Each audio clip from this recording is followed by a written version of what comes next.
Muy bien, buenos días hermanos, vamos a comenzar nuestro estudio de escuela dominical y en el capítulo 22 y vamos a continuar en el versículo 34, haciendo unión con los pasajes que vimos el domingo anterior. Vamos a recordar que Jesús está recibiendo los ataques más sediciosos, vamos a decir, que tratan de pescarlo en circunstancias que lo hagan caer. Entonces estamos viendo sus enemigos más enconados, como son los principales sacerdotes, los escribas, los fariseos, los saduceos, que son los que lo están atacando, ¿verdad? Ya en forma sistemática. Y vimos cómo cuestionaron su autoridad y él habló sobre los labradores malvados, ¿verdad? De cómo atacaron a los enviados del rey o del Señor y al hijo y lo mataron para hacerse de la viña. Y luego les habló sobre la fiesta de bodas, en donde el rey invitó a cierta gente especial para que asistiera y lo desairaron, se dedicaron a sus asuntos, a sus negocios, a sus trabajos, y aún otros se atrevieron a atacar y a matar a los enviados, ¿verdad? Y cómo el rey no dejó de llevar a cabo su festejos, la fiesta de bodas, sino que invitó a otros que no estaban considerados, y dice la Escritura que buenos y malos, y fueron los invitados a las bodas, sí, y con la condición de que estuvieran vestidos de bodas, o sea, había que aceptar ciertas condiciones para entrar, ¿verdad? Y como el que no estaba vestido de bodas fue echado fuera, ¿verdad? Y mandado al fuego del infierno. Esto nos habla de la oportunidad que está dando Jesús ya a los que no vino, que era el pueblo de Israel. Dice que él vino a las ovejas perdidas del pueblo de Israel, pero cuando no lo aceptaron, no lo recibieron, entonces se dirigió a los pueblos que no estaban considerados en esa primera intención, pero fueron los que recibieron la bendición. Entonces esto nos habla de la apertura del panorama, de la bendición de Dios a todos los pueblos. Vamos a terminar esta sección que sigue hablándonos de los ataques, ¿verdad? Entonces comenzamos con el versículo 34. Mateo 22, versículo 34.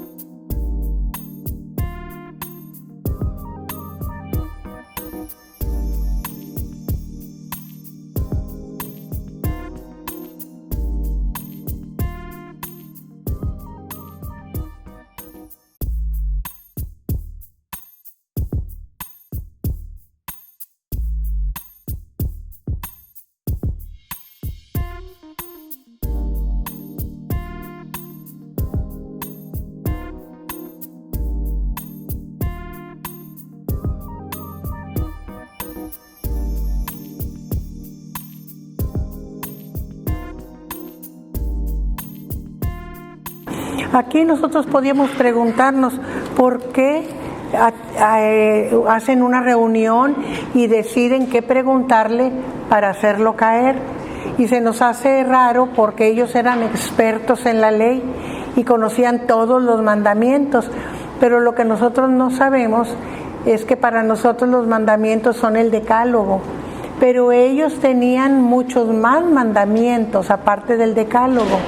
Eran 600, más de 600 mandamientos y 224 más o menos eran los referentes al mal comportamiento, al buen comportamiento, y los restantes, que eran más de 300, se referían al mal comportamiento, ¿verdad? Entonces tenían muchísimos mandamientos. Entonces de esta manera tratan de pescar a Jesús porque cómo consideraba todos esos mandamientos que ellos tenían, ¿verdad? Pero Jesús se va directamente a la palabra de Dios, a cómo había sido revelada, y habla del gran mandamiento, que es amar a Dios, de lo que depende todo. Y el segundo mandamiento, amar al prójimo. Y si nosotros nos fijamos, el gran mandamiento que Jesús está estableciendo es el mandamiento del amor. Amor a Dios, amor al prójimo. Si hay amor a Dios, habrá amor hacia todo. Por eso el gran mandamiento es ese. Y el otro, dice, y el segundo es amar a tu prójimo como a ti mismo. O sea, que ahí los desarma Jesús, pero considerando lo que ellos estaban pensando, ¿verdad? Y también tenían hacían la distinción entre los mandamientos que eran, como ellos decían, profundos, y los leves.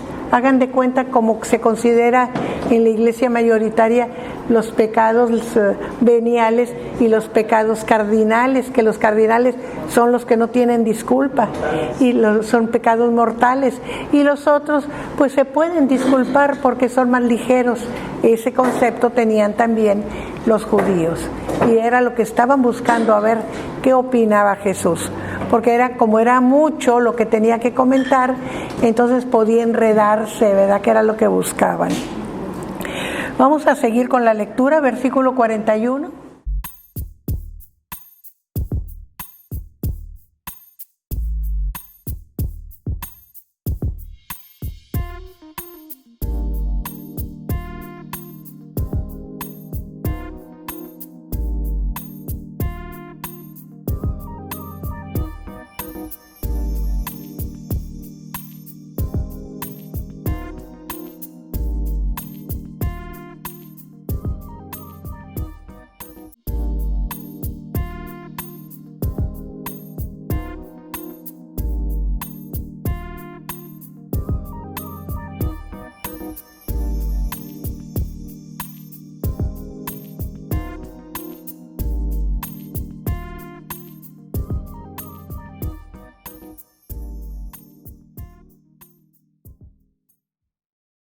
Aquí nosotros vemos cómo Jesús los cuestiona a ellos, ¿verdad? Haciéndoles, así como ellos estaban haciendo preguntas capciosas, Jesús les hace una pregunta difícil y les pregunta. Dice que estaban juntos los fariseos y les dijo: ¿qué pensáis del Cristo? Y vamos a pasarlo al hebreo. ¿Qué pensáis del Mesías? ¿Verdad? ¿De quién es hijo? Porque ellos esperaban al Mesías, hijo de David, ¿verdad? ¿De quién es hijo? Y le dijeron: de David. Y él les dijo: pues ¿cómo David en el Espíritu le llama Señor? O sea, si es hijo de David, ¿por qué le llama Señor? Como si fuera más que él, ¿verdad? Diciendo: le dijo el Señor a mi Señor. O sea, el Señor es Dios, y le dijo a mi Señor, o sea, a David: siéntate a mi diestra hasta que ponga tus enemigos por estrado de tus pies. Y aquí está siendo muy categórico, porque le está diciendo: el Señor, el Mesías, tiene enemigos o va a tener enemigos. Y el Señor le dijo: siéntate a mi diestra, o sea, lo hizo igual a él, ¿verdad? Mientras pongo a tus enemigos, como los estaba teniendo delante de él en ese momento, a tus pies, ¿verdad? Entonces estaba, como luego dicen, cerrando con broche de oro toda la controversia que habían tenido contra él, diciéndoles: yo soy el Señor de David, yo soy el que voy a estar a la diestra del Padre, ¿verdad? Y mis enemigos van a estar a mis pies, ¿verdad? Es lo que les está diciendo. Y entonces termina diciendo, ¿verdad? pues si David le llama Señor, ¿cómo es su hijo? O sea, explíquenlo. Esa es la pregunta que les pone a los enemigos. ¿Cómo es su hijo si le llama Señor? Y dice, con esa pregunta, dice, los enemigos ya no se atrevieron a preguntarle nada, los ponía en peores dificultades a ellos. Entonces ya acabaron por no preguntarle nada más. Por eso dice, ¿verdad? No osó alguno desde aquel día preguntarle más. O sea, se dieron cuenta que no podían con él. ¿Y cómo les dije que había respondido a los ataques? Con sabiduría, ¿verdad? Antes lo había hecho con su poder, con los milagros, pero en esta última parte con la sabiduría de Dios, ¿verdad? Entonces, todos los ataques los respondió con sabiduría.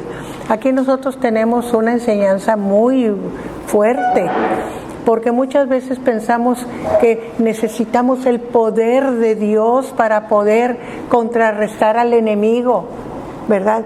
Y siempre estamos pidiéndole el poder, y sí es cierto, se necesita el poder, porque nosotros pues no somos nada, pero aquí la lección es que lo más valioso es tener sabiduría de Dios. A los peores enemigos los combatió con sabiduría. Entonces es muy importante que nosotros pongamos atención en la palabra para aprender la sabiduría que hay en ella, ¿verdad? Si nosotros tenemos esa capacidad de usarla, porque esa es la sabiduría, la capacidad, no nomás saberla, sino la capacidad de usarla, entonces estamos del otro lado, ¿verdad? Y esa es la enseñanza que tenemos en esta parte. Con esto ya terminamos el capítulo 22, ¿verdad?